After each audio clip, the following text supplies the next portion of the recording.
अरे भाई, माँ सरस्वती इन पे हमेशा कृपा बनाए रखें। पवन जी हमेशा खुश हैं। पवन सिंह जी का बर्थडे है तो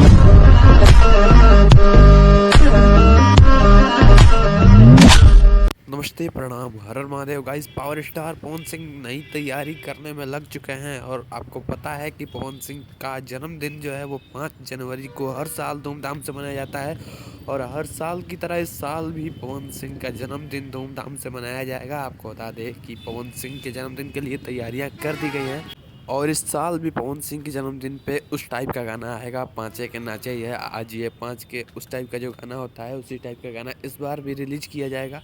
हो सकता है कि गाना जो है वो टी सीरीज से आए या फिर हो सकता है कि वायरल भोजपुरी से आए या फिर वेब म्यूजिक से। यही 3 चैनल जो है वो मेन चैनल है और इसी से शायद हो सकता है कि पवन सिंह का गाना है। खैर, ये पवन सिंह का वायरल भोजपुरी से भी एक लोकगीत आने वाला था जो कि डिले किया गया है, लेट किया गया है और इसका वजह ये है कि पवन सिंह का जो इससे पिछला वाला गाना रिलीज किया गया था नथिया पर 9 गो, इस गाने को उस टाइप का रिस्पॉन्स नहीं मिला जिस टाइप का चाहिए था। जी हाँ दोस्तों, इस गाने को रिलीज हुए 13 दिन हो गए हैं और रिलीज होने के दिन से आधे इस गाने पे व्यू आए हैं। आपको बता दें कि मात्र 6 मिलियन ही 13 दिनों में पवन सिंह के इतने अच्छे गाने पे व्यूज आया है। कहीं ना कहीं आने वाले गानों को अभी रोका गया है और मुझे तो लगता है कि अभी एक बार जो है 5 तारीख को ही पवन सिंह का गाना आएगा या फिर हो सकता है कि न्यू ईयर पर वो गाना रिलीज कर दिया जाए जो कि वायरल भोजपुरी से आने वाला था। वैसे आपका इस पे क्या ख्याल है, कमेंट में जरूर बताना।